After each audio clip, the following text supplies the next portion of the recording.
Bueno, buenos días, buenas tardes, buenas noches, de acuerdo a cómo estén ustedes viendo esto.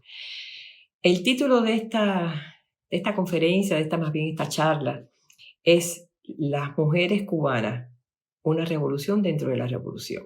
Bueno, pero ¿por qué esto dentro de un curso que trata volver a Marx y la cuestión femenina, la cuestión de la mujer? Bueno, porque la revolución cubana es una revolución anticapitalista que construye un proyecto socialista desde hace muchos años y que dentro de ese proyecto socialista, desde el principio, aparece la cuestión de la mujer, es decir, lograr la igualdad y la equidad de la mujer, porque este proyecto persigue la justicia social sin discriminación para toda la población. Como es un curso marxista, como es volver a Marx, yo les digo que me baso en un concepto marxista que para mí ha sido muy importante en toda mi vida de investigadora y de profesora, el concepto de formación económico-social. Este concepto organiza cualquier sociedad en relaciones económicas, relaciones políticas, relaciones ideológicas, para analizar cómo se desarrolla en cada momento histórico concreto, en cada contexto histórico concreto, este tipo de relación y así caracterizar y comprender y entender lo que está pasando en cada momento de la sociedad. Recuerden que esto es un concepto muy nuevo que acuñan Marx y Engels en 1846 en el primer capítulo de la ideología alemana, que está puesto en la bibliografía mínima que les sugiero a ustedes.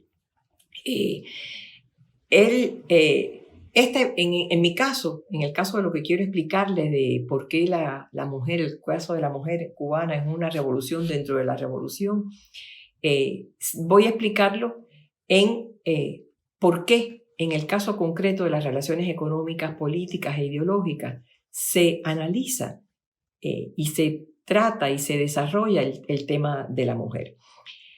Les analizo también, les sugiero en la bibliografía que se lean también el prólogo de Carlos Marx a la contribución a la crítica de la economía política, que fue un ensayo que él hizo en 1857, está en la bibliografía.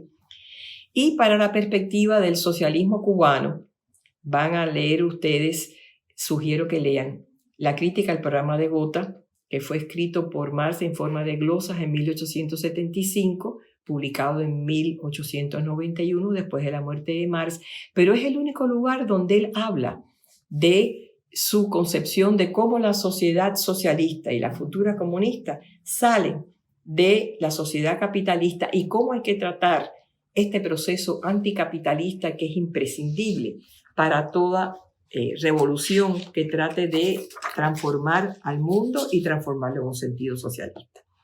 Como se trata Cuba desde el principio, que hemos estado siempre en una transición socialista, porque es un experimento. Si Cuba experimenta con el socialismo durante ya casi 60 años, e incluso yo diría que un poco más, 61 años, y siempre ha estado en este socialismo, ha sido un proceso de revisión crítica, muy flexible, para analizar los temas que hay que cambiar en todo momento, incluyendo el tema de la mujer.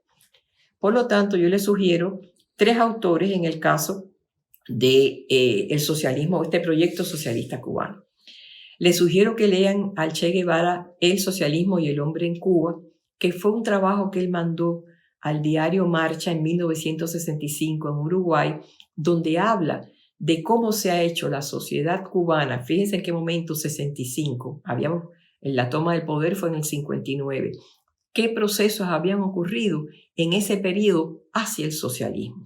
Y les recomiendo también, para el caso cubano, de cómo se crea la Federación de Mujeres Cubanas y cómo se trata el tema de la mujer cubana, no solo por la Federación, sino en Cuba en general, una entrevista que le hace Claudia Corol en 1994 a Vilma Espín, que desde el año 60 era la presidenta de la Federación de Mujeres Cubanas. Y en ese trabajo, de manera muy concreta, Vilma explica de manera conversacional el papel de la mujer cubana en la revolución, en la lucha por el poder, en la clandestinidad de los años 50 hasta el triunfo de la revolución y en la Sierra Maestra, en la guerrilla. Y por último, le recomiendo para el caso del socialismo cubano y la mujer, el discurso que Fidel Castro hace en diciembre de 1966 en la clausura de la 10ª plenaria nacional de la Federación de Mujeres Cubanas. Ahí es donde él incluye, por primera vez habla de que la cuestión de la mujer cubana es una revolución dentro de la revolución. Bueno, hay otra cosa que quiero aclararles y también por eso él incluye otros 2 trabajos, uno de Marx y uno de Engels. Yo voy a referirme mucho en esta charla, en esta exposición, de cuestiones concretas de Cuba, de la cuestión de la mujer, pero en Cuba. Hay 2 trabajos de Marx, y un trabajo de Marx y otro de Engels, que refieren cómo ellos se nutrían de investigaciones concretas para hacer sus grandes obras. En el caso de Marx, les recomiendo La lucha de clases en Francia, que fue inicialmente una serie de artículos en la Gaceta Renana, La lucha de clases en Francia en 1848-1850. Y de Engels, de Federico Engels, La situación de la clase obrera en Inglaterra, que él publica en alemán en 1845 y después se va a publicar en inglés. Estos 2 trabajos analizan cuestiones concretas de qué está ocurriendo para que haya una lucha de clases en Francia del 48 al 50 y en el caso de Engels, incluso antes de conocer a Marx, él trabaja, analiza en Manchester, porque él vive en Manchester, cómo vivían los obreros, las obreras, los niños, en las condiciones en que vivían. Son situaciones concretas que ellos estudian. Y incluso hay una cosa que yo les sugiero que busquen, que es algo desconocido. En 1880, 3 años antes de morir, Marx hace un cuestionario por una encuesta obrera. Esto yo lo descubrí no hace tanto, hace como 30 años lo descubrí y es increíble cómo él pretendía tratar de hacer este estudio con datos concretos de lo que estaba pasando en la clase obrera en 1880 en Inglaterra. Nunca lo hizo, pero el cuestionario está ahí y ustedes lo pueden encontrar en el enlace que Carmen me facilitó. Además, yo no les voy a cansar con una historia larga de Cuba, cómo ha sido la revolución a través de la cosa histórica, sino que voy a utilizar algo que Marx plantea. Voy a apelar a una posibilidad que Marx da en el método de la economía política, que también está en la bibliografía, de que se pueden construir o se pueden resumir los hechos históricos a través de la lógica de la investigación. Por lo tanto, yo voy a utilizar esto para concretar por qué las mujeres cubanas son una revolución dentro de la revolución a través del ejemplo del empleo femenino, que es realmente lo que yo más he hecho. Pero le quiero decir algo. Las mujeres cubanas cambiaron tanto su forma de ser, de pasar de un patriarcado muy fuerte como había en Cuba en 1959 a como somos hoy, que se han modificado mucho, se han desmantelado muchos mitos patriarcales, muchas estructuras de pensamiento y de acción patriarcales, que las mujeres han podido cambiar sus esencias. No les digo que todas, aquí hay de todo, pero en general la mujer cubana ha cambiado mucho que los mitos patriarcales, las estructuras patriarcales. Pero hasta tal punto han cambiado su forma de ser que las mujeres cubanas han cambiado, han posibilitado que haya cada vez más igualdad, no solamente para ellas, sino para toda la sociedad y sobre todo más igualdad en cuestiones de relaciones de género. Ellas han causado una revolución no solamente en lo que significa ser mujer. Recuerden, una cuestión inacabada, todavía estamos en un proceso de esto y hay que reconocerlo, sino que han cambiado la forma de ser mujer en la identidad cultural cubana, lo que significa ser mujer, ser hombre y ser persona de las LGBTQ+, o más, como se dice, o sea, esa enorme gama de orientaciones sexuales y de identidades genéricas no heterosexuales, ha sido gracias a las transformaciones que las mujeres cubanas se han incorporado a su forma de ser. Todo esto es importante porque estamos siendo seres humanos diferentes. los seres humanos cubanos de ahora, ya seamos mujeres, hombres, LGTBQ y más, somos diferentes a lo que éramos, no ya en el 59, a lo que éramos 10 años atrás, incluso 5 años atrás. O sea, eso implica que se está revolucionando constantemente. Y en este proceso no es lineal. Este es un proceso que ha tenido momentos en que, gracias a la crítica que se ha hecho, se han modificado cuestiones, se han cambiado cosas, y hay todavía cuestiones, sobre todo en materia de infraestructura, que todavía están presentes en lo que significa ser mujer y ser hombre, ser de las distintas identidades genéricas y orientaciones sexuales, por cuestiones que nos están influyendo mucho. Miren, una de las cosas que no se puede obviar es el bloqueo. El bloqueo estaba presente en Cuba oficialmente desde febrero del 62, pero no oficialmente desde 2 años antes.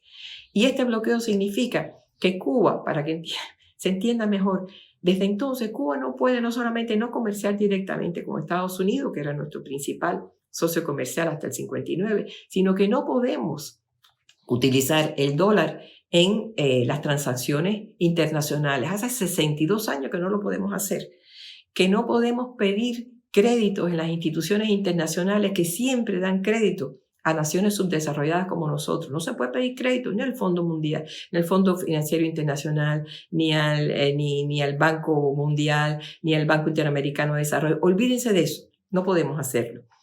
Y esto significa que ¿qué país no ha necesitado de créditos internacionales para poder desarrollarse? Los créditos nuestros han sido a nivel bilateral durante muchos años con los países socialistas encabezados por la Unión Soviética, y desde que la Unión Soviética desapareció en diciembre del 91, solos, a nivel bilateral. Pero sin embargo, nos hemos desarrollado. Y dentro de eso se ha desarrollado la mujer. Pero eso tienen que tenerlo en cuenta porque tenemos todavía problemas de vivienda, problemas de infraestructura en todo lo que es la producción cubana. No hay suficientes efectos electrodomésticos. Tenemos ahora problemas con los alimentos, pero sin embargo hemos avanzado. Cuba es un país que su primer capital es el capital humano. Cuba tiene una enorme potencia de trabajadores profesionales, de trabajadores. Aquí no hay analfabetismo. Desde el año 61, que fue la alfabetización, no hay analfabetismo. Pero ahora ustedes verán cómo, que es la primera cosa que quiero plantearles, cómo la cuestión de la mujer en la cuestión de empleo se ve el avance en la participación de la mujer en el empleo. De todos los ocupados en Cuba, en todas las ocupaciones, incluyendo los sectores de la defensa, las mujeres son el 40% de todos estos ocupados. Si quitamos el sector de la defensa, somos prácticamente el 50% de todos los ocupados. Pero no solamente eso, es la calidad de la ocupación. De todos los profesionales y técnicos cubanos, las 2/3 partes son mujeres, pero no es algo de ahora, es algo que viene desde el 78, año 1978, éramos ya la mitad de todos los profesionales y técnicos, pero desde el año 90, hace 31 años, somos las 2/3 partes de todos los profesionales y técnicos del país. Esto ha sido muy importante ahora en este terrible año que llevamos con la COVID, porque la mayoría de los médicos son mujeres. Son alrededor del 57% de todos los médicos son mujeres. La mayoría de los científicos que han estado trabajando en todos estos problemas de la COVID y de las vacunas han sido mujeres. La mayoría de los abogados son mujeres. La mayoría de los profesores de las universidades son mujeres. Somos el 60% de los profesores universitarios, que eso tiene una importancia. Estos profesores universitarios son los que crean las habilidades, las capacidades de los futuros profesionales, sean hombres o mujeres. La mayoría de los estudiantes universitarios desde el año 78 son mujeres también, pero también se crean las profesoras universitarias, que somos el 60%. Creamos a estos profesionales, le damos un matiz de estos profesionales y nos ven como profesoras, y ahí se va allanando el camino para aceptar a las mujeres como profesionales. Yo quiero hablarles también, después les voy a hablar del empoderamiento y después les voy a hablar de cómo las mujeres han influido también en los comportamientos de por qué ha sido posible que el tema de la igualdad y la equidad para personas LGTBQ ha sido posible a partir de los avances de la mujer. Y por último, les quiero hablar de las influencias que han tenido las mujeres en los comportamientos de los hombres, que no han sido muchos, pero bueno, han sido ahí. Primero hay que ver que en la concepción cubana del desarrollo, desde el principio del 59, el desarrollo para los cubanos no ha sido solo crecimiento económico. El desarrollo para la concepción de la Revolución Cubana ha sido que se desarrolle, que los seres humanos, que los cubanos logren mayores niveles de vida. Ese es por donde se va a medir el desarrollo cubano. Y eso es de siempre. Hace 62 años que eso es la concepción cubana del desarrollo. No es solo crecimiento económico. Y dentro de ello, luchar contra las discriminaciones y dentro de ello, lo que nos interesa aquí, contra las discriminaciones hacia la mujer. Ha habido un programa, que esto es importante que se sepa, desde 1959 y más, incluso de antes que se creara la Federación de Mujeres Cubanas, que se crea en agosto de 1960, ha habido un interés por hacer un programa que elimine las discriminaciones de la mujer. Y este programa para lograr la igualdad y la equidad de la mujer ha funcionado durante estos 62 años, siempre ha estado presente. Ha sido un programa permanente, en el sentido que nunca se ha detenido, flexible, en el sentido de que siempre se está analizando críticamente qué cosa no funciona para arreglarlo. Otras veces se han pasado cuestiones y se siguen cuestiones negativas, pero en general ha sido muy flexible, se ha cambiado mucho. Y lo más importante, ha sido un programa muy integral, muy holístico. ¿Qué significa esto? Que es un programa que integra todos los aspectos de la vida del país. De nuevo, volviendo a Marx. Que cambia toda la formación económico-social. Toma en cuenta todas las relaciones de la política, de la economía, de la ideología. Voy a poner algunos ejemplos. Esto es importante porque si se hubiera solamente planteado el interés de la igualdad de la mujer sin incorporarlo a todas las transformaciones que estaba haciendo la revolución, no hubiera sido posible nada. Y si la revolución no hubiera incorporado como uno de los elementos de su concepción del desarrollo y su concepción del programa socialista lograr la igualdad y la equidad de la mujer, no hubiéramos logrado lo que se ha logrado hasta ahora. Por ejemplo, desde el punto de vista de por qué este programa es holístico, por qué es integral. Primero, a nivel de las relaciones políticas, hay una voluntad política muy fuerte de siempre de luchar por la igualdad y la equidad de la mujer. Desde el punto de vista legal, que la equidad es no solo, es decir, todos los mecanismos que se crean para que lograr ese objetivo de la igualdad, eso siempre ha estado presente. Sería muy bueno en algún momento que alguno de ustedes se interesara por ver todas las diferentes regulaciones legales que se han hecho desde el punto de vista de la jurisprudencia desde el 59 hasta ahora, buscando la igualdad y la equidad de la mujer. Han sido muchos. Les voy a poner un ejemplo para que vean cuán flexible ha sido la licencia de maternidad. Aunque desde el año 59 se analizaba y se daba posibilidad para que la mujer trabajadora tuviera un tiempo, ya en 1974 se crea la ley de maternidad que permitía en aquel momento 3 meses para las mujeres trabajadoras que después del parto estuvieran 3 meses de licencia pagada y se le mantenía el puesto de trabajo. En el año 93 esto se extiende a 6 meses porque estábamos en una crisis enorme que tuvimos en los años 90. Pero desde el 2014 esto se lleva a un año de licencia de maternidad pagada y que se mantiene en los puestos de trabajo y además compartida. ¿Dónde está la contradicción? Que casi ningún hombre ha accedido a esta licencia de maternidad, como veremos, porque es que no han logrado desmantelar todos los prejuicios patriarcales como sí lo hemos hecho las mujeres. Otro ejemplo más de por qué es integral este programa, es holístico este programa, en el caso de la educación. La educación es otro de los elementos que ha permitido que la mujer avance. El primer elemento fue la alfabetización. La alfabetización fue un movimiento que se dio en 1961, que se planteó que había que erradicar el analfabetismo. En aquel momento éramos 11 millones de cubanos, 6 millones de cubanos, ahora somos 11, perdón. De esos 6 millones de cubanos en 1961, 1 millón era totalmente analfabeto, eran adultos analfabetos.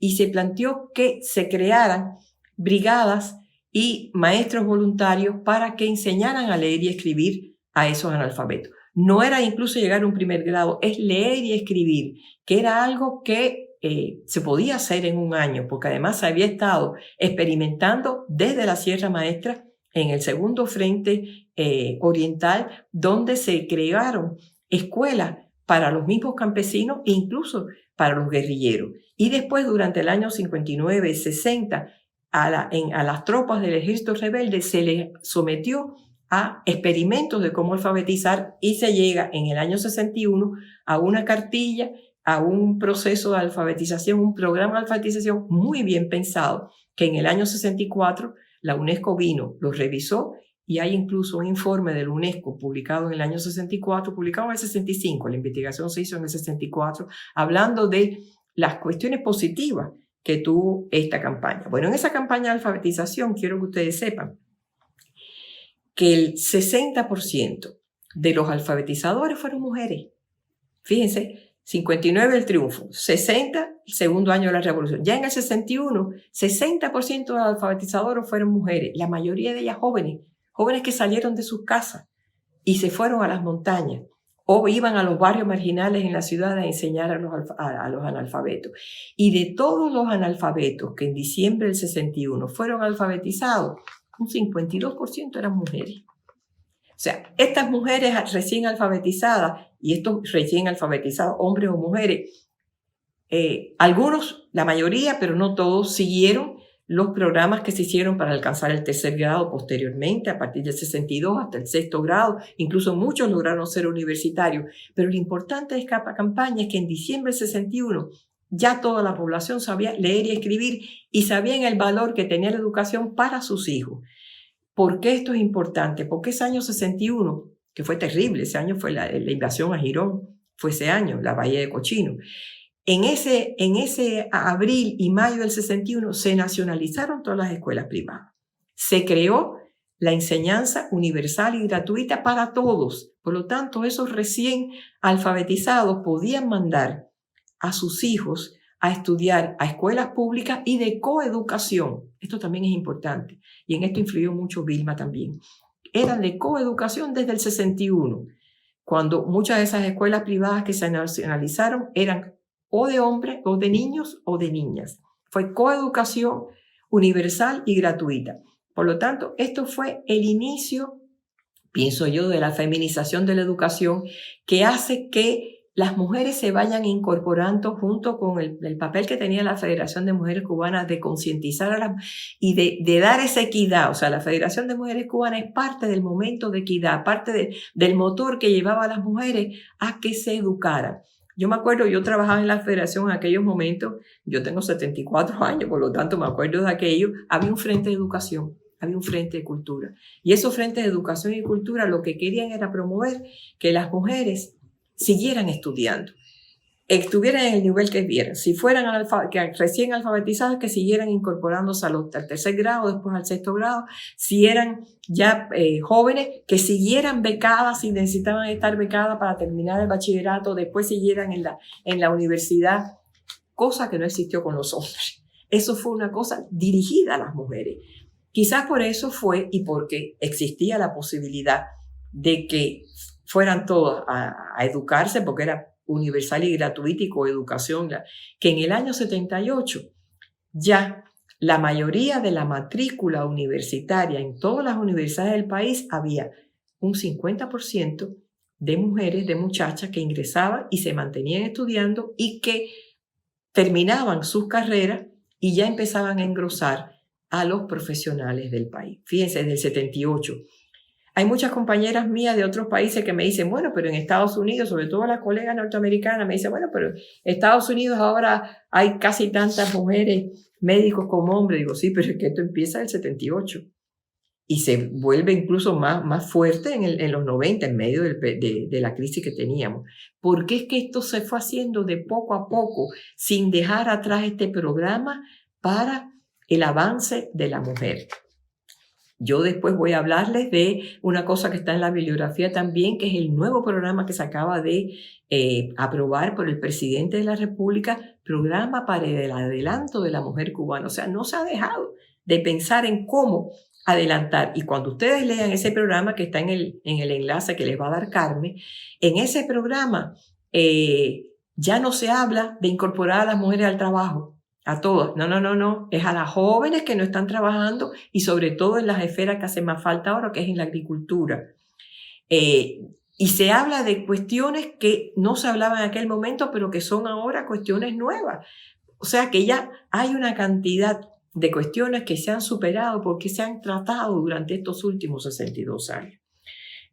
Otro problema que es importante es el de la salud. Este programa integral de la mujer incorpora también los problemas de la salud. Entre los problemas de la salud está, desde hace muchísimos años, las mujeres tienen acceso gratuito y universal a la salud desde el año 61, que eso incorpora, entre otras cosas, acceso a la planificación familiar, que es desde el año 64, acceso también a la interrupción de los embarazos, está muy bien estipulado, y la mujer, por tanto, controla su cuerpo. Además que tiene acceso a hacerse las pruebas citológicas, a las pruebas a los exámenes del cáncer de mama y acceso a todas las posibilidades de salud pública para ella y para su familia. En estos momentos ustedes le preguntan a cualquier mujer cubana, incluso ahora que después estamos pasando la COVID, todas tenemos una cultura de sanitario, de salud pública increíble, increíble. Sabemos a dónde ir si nos enfermamos nosotros, si se enferman nuestros ancianos, si se enferman nuestros ancianos, incluida yo, si se enferman los niños, si se enferma quien quiera que sea, sabemos a dónde acudir.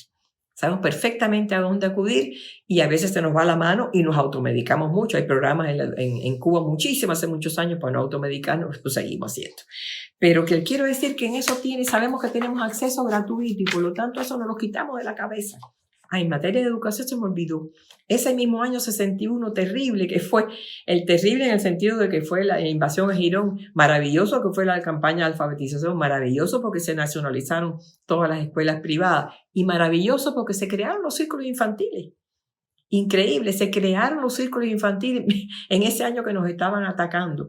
Y esos círculos infantiles, la filosofía era para las mujeres trabajadoras. Fíjense, todavía no estaban todas las mujeres trabajando. Había experimentos que sí, ir a la agricultura, que a las prostitutas incorporarlas al empleo, que a las empleadas domésticas, después que ya habían sido alfabetizadas, incorporarlas a empleos de taxistas, de operadoras telefónicas, de empleadas en los bancos, de muchas maneras, muchos experimentos que había.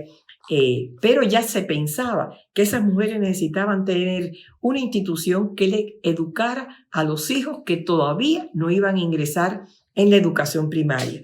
Es decir, en aquel momento se podía desde los 45 días de nacido hasta los 4 o 5 años. O sea, estaba pensado eso desde ese momento. En ese momento no hubo círculo infantil para todo el mundo, pero estaba en la filosofía. Incluso, déjeme decirle que este problema de educación, de la coeducación gratuita y universal, también le quita de la cabeza a las mujeres trabajadoras con quién dejar a los niños. Los niños de edad escolar, de los 5, incluso hasta los 18 años.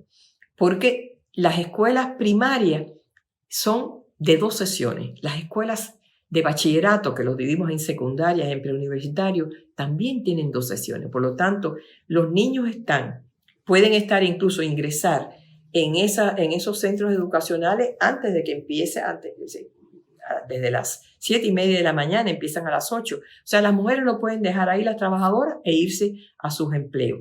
Eso es algo que se le quita de la cabeza. Eso no pasa en todos los países del mundo. Y en Cuba pasa desde el año 61. En la salud pública también hay las cuestiones de las consultas a las embarazadas y a los niños. ¿Ustedes saben cuántas consultas acude una embarazada? Como promedio, 26 consultas. Durante esos 9 meses de embarazo, que generalmente no se sabe en los 9 meses, se sabe al cabo del primer mes cuando está embarazado. Bueno, pues hay que acudir a 26 consultas. Y en el caso de los niños, en su primer año de vida, acuden como 24 consultas en eso. Y un plan de vacunación muy completo en ese primer año de vida. Por eso la mortalidad infantil en Cuba es tan baja. Es 4.2 por cada 100.000 nacidos vivos. O sea, es muy baja. Por cada 1.000 nacidos vivos, cada 100.000 nacidos vivos. Eso lo tenemos después que hacer. 4,2 por cada 1.000 nacidos vivos. Acceso a la cultura. Todos estos espacios que yo le estoy diciendo dentro del programa del avance de la mujer, el empleo, la voluntad política, la parte legal, la educación, la salud pública, ahora les voy a hablar de la cultura, todos eran llamados espacios de igualdad, espacios para que todos tuvieran acceso, pero como las mujeres eran las más, estaban entre las más discriminadas, inmediatamente se incorporaron a estos espacios de igualdad. Así pasó con la cultura también. La cultura es otro espacio de igualdad que abre la revolución y que incorpora también a las mujeres. Puede ser como aficionadas o como futuras profesionales. Todo desde el punto de vista gratuito. Y ustedes verán por qué hay tantas mujeres que se han destacado en la cultura, que salen de escuelas que crean a los profesionales de la cultura en todas las esferas de las artes plásticas, de la literatura, de la danza, del canto, de todo. Son personas que han pasado por escuelas de aficionados quizás al principio, pero después se han institucionalizado en escuelas que se llama escuelas de arte, que llegan hasta el nivel superior. También la asistencia a actividades culturales en Cuba ha sido prácticamente gratuita. No ha habido que pagar prácticamente nada. Está el acceso a la lectura.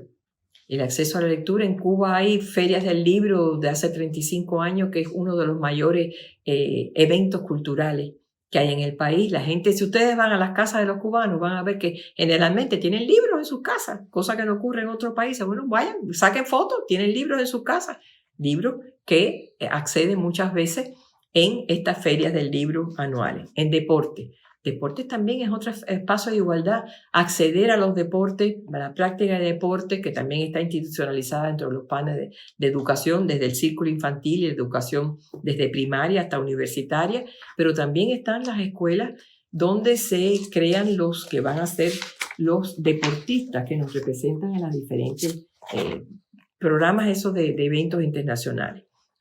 Y por último, este programa holístico para incorporar a las mujeres viene desde arriba y desde abajo. Yo intento hacer siempre así, ¿no? Desde arriba porque están concebidos como programas por la voluntad política, pero desde abajo porque tienen en cuenta cómo se van modificando, cómo hay modificarlos a medida que la participación de la población, de las mujeres, de todos en estos programas. Eso es importante para hacerlo flexible y para hacerlo creadores.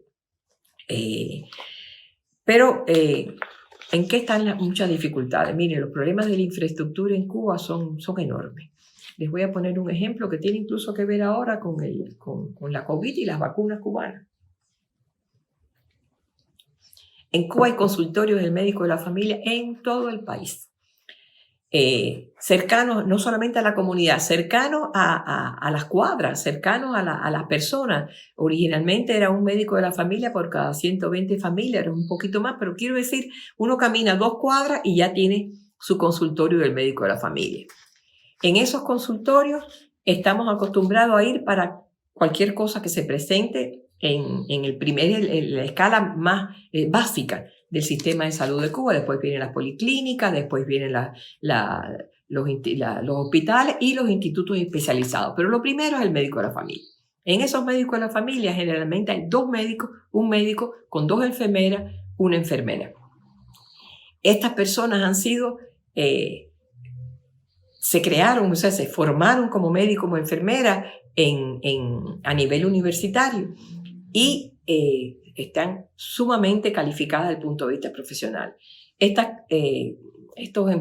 consultorios del médico de familia tienen de todo, pero muchas veces, por los problemas de infraestructura que tenemos, carecen de refrigeradores, porque es que son tantos y no hay dinero para poder comprar. Y ese es uno de los problemas que se va a ver ahora en las vacunas que se están haciendo en Cuba y que se están aplicando a la población, que hay que utilizar otros locales para poder lograrlo, para que vean lo más importante, la profesionalidad, el aseguramiento de una atención profesional segura, seria, a todas las personas a través del médico, o que son médicas, la mayoría, y de las enfermeras de la familia. Pero nos falta muchas veces esa infraestructura que es un efecto electrodoméstico que no puede haber en todos esos decenas de miles de consultorios que hay en todo el país. Yo creo que aquí también hay otra cosa que influye negativamente, pero lo dejo para el final porque no es el único elemento, que es la enorme cultura machista que tenemos en Cuba. Una enorme cultura machista.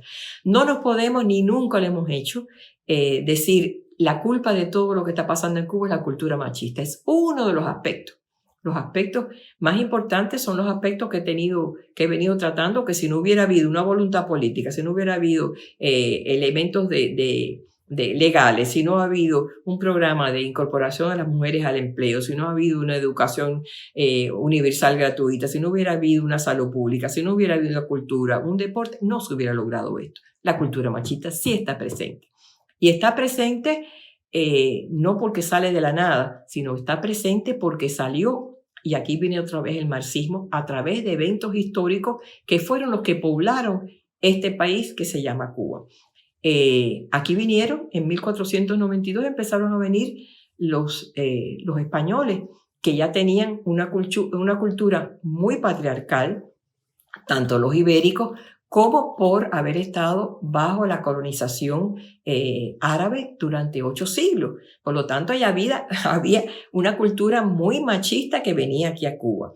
Los aborígenes que estaban en Cuba no eran machistas, pero bueno, esta forma de pensar, de actuar, sí la estuvo controlando e influyendo mucho esta cultura ibérica y árabe, que venían ya ellos dos con esas fusiones de lo ibérico y de lo árabe. Pero después empezaron a venir en 1517-18 los esclavos africanos, que venían de muchas partes del África, que mayormente eran hombres los que se traían, y también traían una cultura patriarcal.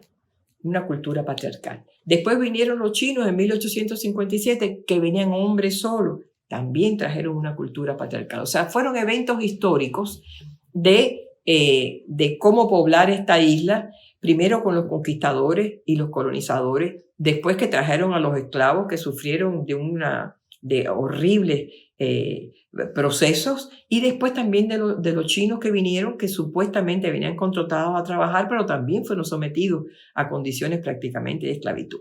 Estos procesos, estas diferentes culturas traían una gran dosis de cultura machista. Pero fíjense, vienen por eventos históricos. Si vamos a analizar esto, tenemos que analizarlo como eventos históricos, no solamente como una cultura que sale de la nada. Ahora, en estos momentos, según mi parecer, ¿cuáles son los problemas más graves que tienen las mujeres trabajadoras? Ante todo, la horrible segunda jornada, eso de hacer labores domésticas.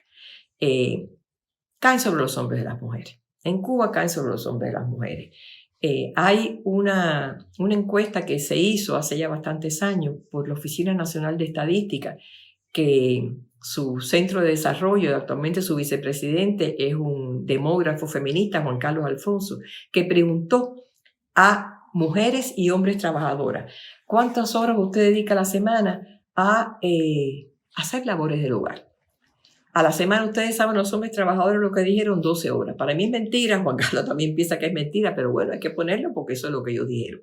Las mujeres, ¿cuántas horas hacen a la semana mujeres trabajadoras? 36 horas. O sea, 3 veces más que lo que declararon los hombres. Y eso sigue. Eso no se ha logrado cambiar, entre otras cosas, no solamente por la cultura machista, sino también por la infraestructura. Hay problemas de vivienda todavía. Cuando en una vivienda viven hasta 3 generaciones y hay muchas figuras femeninas, ¿quiénes son las mejor entrenadas para hacer los trabajos domésticos? Las mujeres. Sobre ellas recaen. Además, siempre hemos tenido, desgraciadamente, a nivel de consumo de alimentos, de elementos para el aseo, el cubano es muy aseado. Nosotros nos bañamos hasta 3 veces al día cuando hay calor. O sea, son parte de la cultura cubana, pero con pocas cosas, con pocos alimentos, con pocos elementos de aseo. ¿Quiénes son los que mejor están entrenados para eso? Las mujeres. Hay otro elemento. Cuando nosotros somos madres y tenemos hijos varones, tenemos todavía el esquema homofóbico de que no queremos que los varones se les vea haciendo tareas del hogar, por lo tanto no los entrenamos. Cuando esos hombres vienen a formar una familia, cuando se casan, ya sea legalmente o en uniones consensuales, que es lo que más hay en Cuba, esta segunda, las uniones consensuales, no saben, no están entrenados. Y por eso es una de las razones por las cuales todavía seguimos teniendo los problemas de la segunda jornada. Tenemos también dentro de esta segunda jornada el cuidado de los ancianos, el cuidado de los niños. Y eso es un peso enorme. Es un peso enorme que crea que incluso a las mujeres tengamos mayores morbilidades que los hombres porque estamos más estresadas, no solamente físicamente, sino psicológicamente también. Nosotros no tenemos suficientes hogares de ancianos, pero la cultura cubana no admite que las familias envíen a las personas mayores, a los ancianos, a hogares de ancianos. Si no lo tenemos, eso es parte de la cultura africana. Es un sesgo de la cultura africana que tenemos nosotros. Nosotros nos mantenemos con los ancianos dentro de nuestros hogares. Pero significa eso, que son las mujeres las que tienen que hacerse cargo de estos ancianos. Vamos a pasar ahora al empoderamiento de la mujer, que es otro elemento que yo creo que tiene que ver con el avance de la mujer. Yo suelo dividir el empoderamiento en 2 partes. El empoderamiento cotidiano en el día a día y el empoderamiento institucional. El empoderamiento institucional es ese que las mujeres acceden a cargos de dirección dentro de instituciones. Voy a empezar por el cotidiano, que para mí es el más importante. Las mujeres cubanas en estos momentos, de manera general, somos muy decisoras. Nosotros tomamos cualquier decisión en el día a día y estamos entrenadas para ello. ¿Por qué? Me voy a referir a la mujer trabajadora. Recuerden que estoy concentrada en las mujeres trabajadoras. En primer lugar, nosotros tenemos una sensación de independencia muy grande porque ganamos nuestros propios salarios. Es decir, nosotros, entre otras cosas, a nivel ya de las relaciones maritales, ¿por qué hay tantos divorcios en Cuba? ¿Por qué hay tantas separaciones en Cuba? Porque las mujeres trabajadoras tienen sus ingresos propios y no necesitan hombres innecesarios. Por eso es que hay aquí una monogamia seriada. O sea, existen varias uniones maritales, ya sean legales o consensuales, a lo largo de la vida de cada persona, y esto también, en este caso, a lo largo de la vida de cada mujer. Eso nos lo da la independencia en los salarios. La disciplina laboral que tenemos nos hace que organicemos nuestras vidas diarias, porque tenemos que dedicar una cantidad de horas al empleo, que entre otras cosas incluye el transportarse hacia el empleo y regresar al empleo, que es mucho, que incluso influye en las 8 horas de trabajo, pero tenemos una disciplina laboral que nos organiza y al llegar a la casa nos organiza en cómo tenemos que hacer entonces la segunda jornada de las tareas domésticas. Las mujeres los cubanas controlan sus cuerpos. Por lo que dijimos, tenemos acceso a la interrupción del embarazo, tenemos el acceso a la planificación familiar, tenemos acceso a las pruebas citológicas, a las pesquisas sobre cáncer de mama, tenemos una cultura de salud muy grande y los programas de educación sexual, que aunque durante la etapa de los años 70, 80, Vilma fue una de las cosas que más influyó, que se trajeran incluso textos de educación sexual muy serios, no se logró que en las escuelas cubanas las maestras, que siempre han sido la mayoría, o sea, las mujeres, accedieran a enseñar esas pequeñas clases, pequeños momentos en que se enseñaba educación sexual. No lo hacían bien porque pensaban que era innecesario, a veces pensaban que era inmoral. Eso es una cosa que nos ha estado fallando. Esto se institucionaliza a partir del 2011, Mariana, ¿no? 2011. En los 90, 97, pero realmente todavía no hay una conciencia muy clara por parte de las maestras de que eso sea una necesidad. Pero bueno, están ahí. Y los programas de educación sexual no solamente llegan por la educación institucionalizada. Cuando hablo de educación institucionalizada, hablo de participar en los círculos infantiles hasta la enseñanza universitaria, sino que llega a través de todos los medios de comunicación. Hay programas, vamos a ver que en los medios de comunicación hay los efectos machistas que tenemos muchas veces en las canciones, no solamente el reggaetón, sino muchas canciones que todas bailamos, pero cuando vamos a ver a las letras, las canciones son muy machistas. Pero hay ya canciones que cambian el sentido y hablan de una sexualidad más sana y hablan de el avance de la mujer. Y hay muchos programas. Miren, yo muy levemente he estudiado las telenovelas cubanas en los últimos 17 años. Y en esas telenovelas cubanas, los cubanos somos muy noveleros, muy de telenovela, porque los cubanos inventaron las radionovelas en los 30, con El derecho de nacer. Eso fue una radionovela que dio el impulso a lo que sería posteriormente las telenovelas. O sea que los cubanos, ustedes si vienen a Cuba a las 9 de la noche, o estamos viendo la novela brasilera o estamos viendo la novela cubana. Bueno, de estos dos últimos 17 años, ya que son casi 20, en todas las telenovelas cubanas hay un personaje muy bien tratado de personas no heterosexuales. Y digo muy bien tratado porque pienso que se hace con un sentido de educar, es un sentido de educación sexual a la población, a respetar a estas personas. Yo recuerdo que al principio, a mediados de los años 90, hubo una de estas primeras telenovelas que intentó hacer esto, que planteaba una mujer que tenía un matrimonio heterosexual, pero que sale del matrimonio y se une a una lesbiana. Hubo tantas cartas dirigidas al Instituto de Radio y Televisión de Cuba que esas mujeres tuvieron que desaparecerlas. Pero después ya no, más nunca ha pasado eso. O sea, hay elementos de que hay educación sexual, no necesariamente a través de las instituciones. Estas mujeres cubanas, nosotros encabezamos los hogares en 44%. El 44% de los hogares cubanos, según el último censo 2012, están encabezados por mujeres. Cosa que no significa que sean los hogares más pobres. No, son mujeres que encabezan sus hogares porque han estado en esta monogamia seriada, que han dejado su primer matrimonio, están un segundo, un tercero, pero ellas son las dueñas de la vivienda, por lo tanto se consideran dueñas de hogares. Esto también da un proceso de decisión a la mujer. Recuerden que estamos hablando en el empoderamiento del día a día.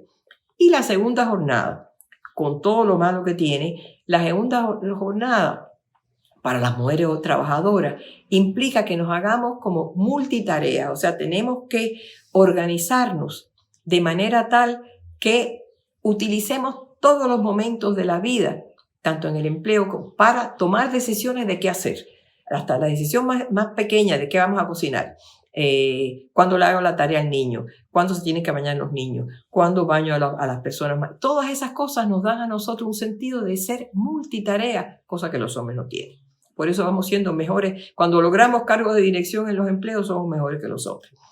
Y la feminización en la educación, que también implicó que todas las mujeres trabajadoras han pasado, si fueron a círculos infantiles, por 19 años de educación institucionalizada. ¿Qué significa? Levantarse temprano, estar en una institución educacional, sea un círculo infantil, o sea una universidad, o sea una primaria, durante una cantidad de horas al día, volver a la casa, hacer las tareas, y eso nos da a nosotros una disciplina que después vamos a ver hacerla en los trabajos, y una disciplina que le incorporamos también a nuestra toma de decisiones.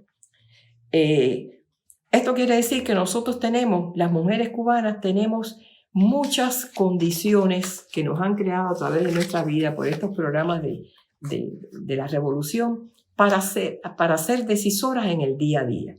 Somos muy decisoras. Y el empoderamiento institucional. Recuerdo qué cosa es lo que es la segunda parte del empoderamiento en las trabajadoras. El empoderamiento institucional es aquel cuando las mujeres llegan a ocupar cargos de dirección en el empleo, en la vida política. En estos momentos, de todos los parlamentarios cubanos, el 53% son mujeres. Y esto se logró por lo que pudiera ser llamado como decisiones afirmativas, pero ha sido una forma natural, no ha sido nada impuesto. Esto fue una cosa que con mucha naturalidad, como ha sucedido esta cosa de la mujer, con la naturalidad que lleva también las contradicciones, pero ha sido una forma natural que se acepta que un 53% de los parlamentarios en Cuba sean mujeres. Nosotros tenemos 15 provincias. De las 15 provincias, 12 provincias hay o una gobernadora o una vicegobernadora. O sea, fíjense, estamos ya ocupando cargos en las provincias. Los cargos más importantes de las provincias están a cargo o de una gobernadora o de una vicegobernadora. Tenemos 21 ministerios. De esos ministerios, alrededor de 8 en este momento son ministras, pero son ministras de ministerios que son ministerios fuertes. Por ejemplo, la ministra de Trabajo y Seguridad Social es una mujer. La ministra de Finanzas y Precios es una mujer. La ministra de Ciencia, Tecnología y Medio Ambiente es una mujer. La ministra de Educación es una mujer. O sea que son ministerios clave. Hay 8 de 21 ministros son mujeres y la mayoría de los viceministros son mujeres. En el caso del Comité Central del Partido, en estos momentos nosotros estamos a las puertas del próximo Congreso, el 8º Congreso del Partido. En estos momentos en el Comité Central hay un 42% de mujeres en ese Comité Central. Sin embargo, cuando vamos a los centros de trabajo, a pesar de que somos la mayoría de los profesionales, que es donde salen los dirigentes, solo un 37% de todos los dirigentes de los cargos de dirigente en los centros de trabajo son mujeres. Es muy bajo. Ustedes dirán, no, pero es alto tener 37, 38% de dirigentes en los empleos. No, es bajo, porque es que desde el 78 somos más del 50% de los profesionales en el empleo y desde el 90 somos las 2/3 partes. En parte porque no queremos ser dirigentes, porque tenemos la segunda jornada, porque ya a nivel de nuestros empleos tomamos decisiones como profesionales. No nos interesa tener ese cargo. Y porque hasta enero de este año, los dirigentes ganaban muy poquito más que los profesionales. Ya ahora, y yo creo que una de las razones para que haya más mujeres dirigentes, los cargos de dirección en los centros de trabajo tienen un aumento significativo de salarial, posiblemente para que las mujeres también ocupen cargos de dirección. Estos avances de la mujer en el empleo en Cuba, incluyendo el empoderamiento, como dije muy al principio, no es una línea recta, es muy paradójico. Ha sido muy duro. Ha sido muy duro para las mujeres lograr esto. Hay logros, hay avances, pero, por ejemplo, esta segunda jornada de cuidar a los niños, cuidar a los ancianos, hacer las tareas domésticas, ha sido un estrés físico y emocional muy fuerte. Ha habido divorcios y separaciones, que hay muchos en Cuba. Por eso el futuro código de la familia, hubo un código de la familia que no les hablé, pero se los puede incorporar después en la bibliografía. Hubo un código de la familia muy avanzado en el año 75. Ahora se habla de rehacer ese código y lo que será código de las familias, porque ya se considera que las familias son muy diferentes, son muy diversas. No es la familia victoriana, mamá, papá, nené, sino ya es una familia muy diversa. Por los divorcios y las separaciones que ha habido. O sea, otra cosa realista, otra flexibilidad.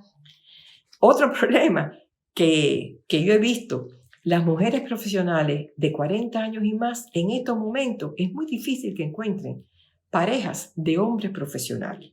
Es muy difícil, porque, o sea, de 40 años y menos, perdón. Es muy difícil que encuentren hombres profesionales como sus parejas en la vida, porque ¿dónde están?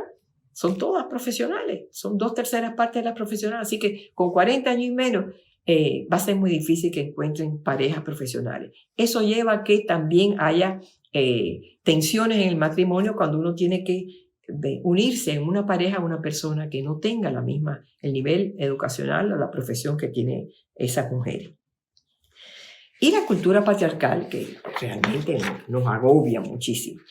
¿Cómo hemos sido nosotros muy levemente, y para terminar ya, las influencias en las en los avances que ha habido en las cuestiones de los LGBTQ y más.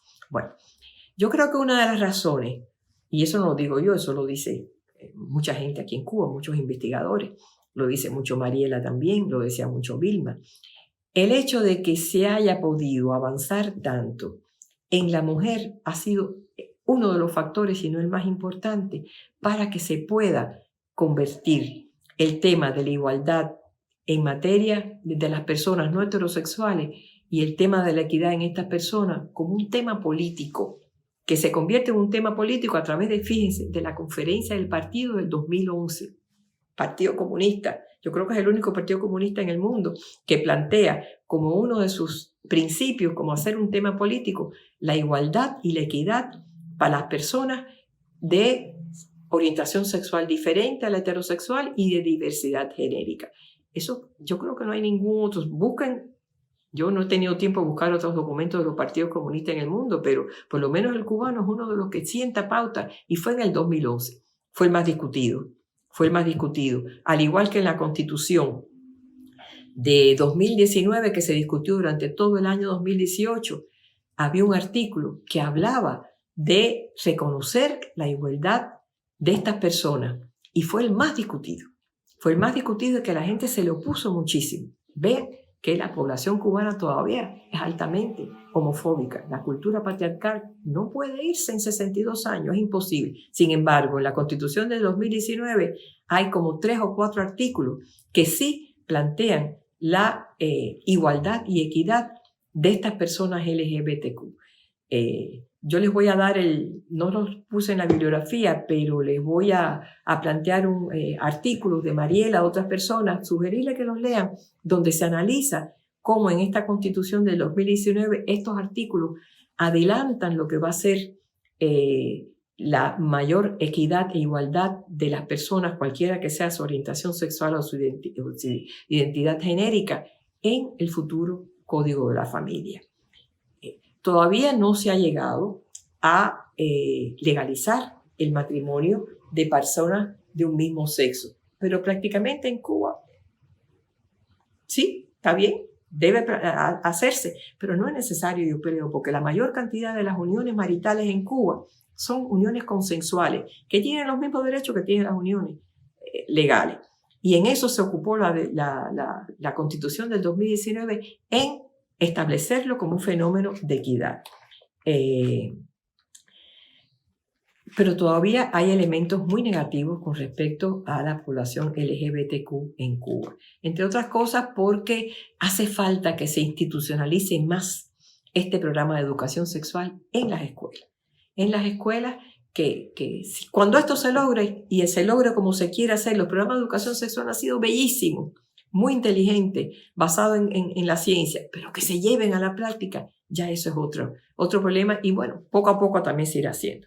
Ahora, la influencia de las mujeres trabajadoras en cambiar los problemas de la masculinidad, en cambiar a los hombres. Bueno, esto ha sido más difícil. ¿Por qué? Los hombres en estos momentos son la cultura de la dirección en los empleos en Cuba es una cultura muy influida por los hombres, es una cultura todavía patriarcal. ¿Cuándo se reúnen los dirigentes? A las 5 de la tarde. Eso es cuando las mujeres tienen que salir corriendo para hacer la segunda jornada. Una razón por la que no quieren ser dirigentes. A veces se hace los sábados. No, esos son los días en que se lava aquí en Cuba. O sea que hay una cultura de dirección en los empleos muy machista todavía. Eso es propiedad masculina. Las mujeres hemos desmantelado mucho la cultura patriarcal en nuestras formas de ser, como lo he tratado de mostrar en todo esto. Los hombres no.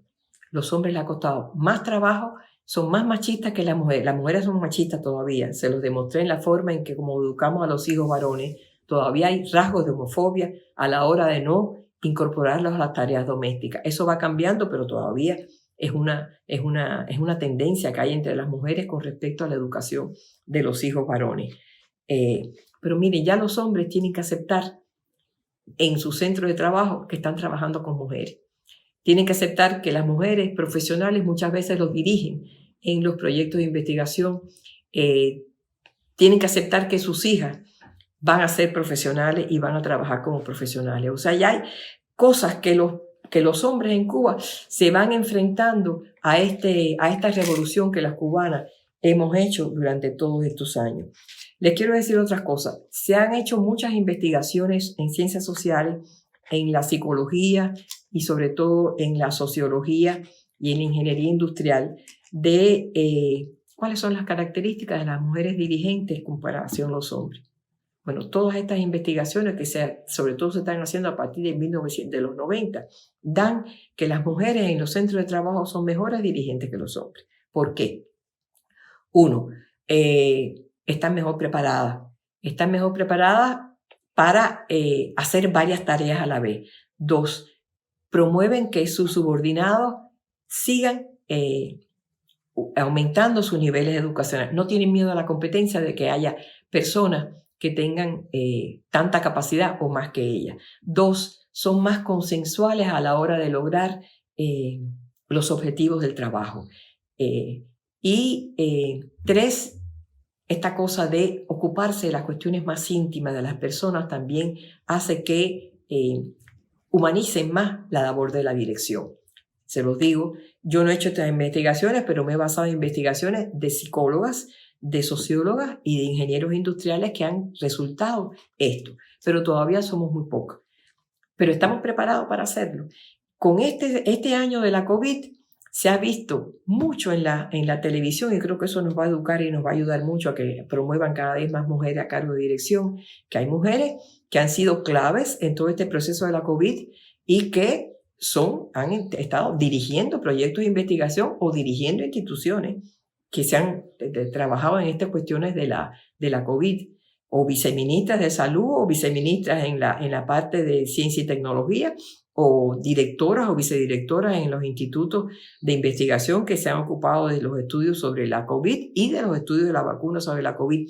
Eso de verlas en las imágenes, yo creo que es otra forma de educación en desmantelar cultura patriarcal. Bueno, para terminar, yo sí quiero decir que desgraciadamente en materia de nuestra influencia sobre los hombres no ha sido mucho.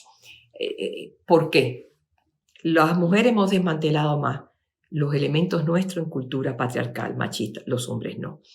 Y por lo tanto yo creo que en estos momentos los hombres cubanos están soñando con mujeres que ya no existen, mujeres cubanas que no existen.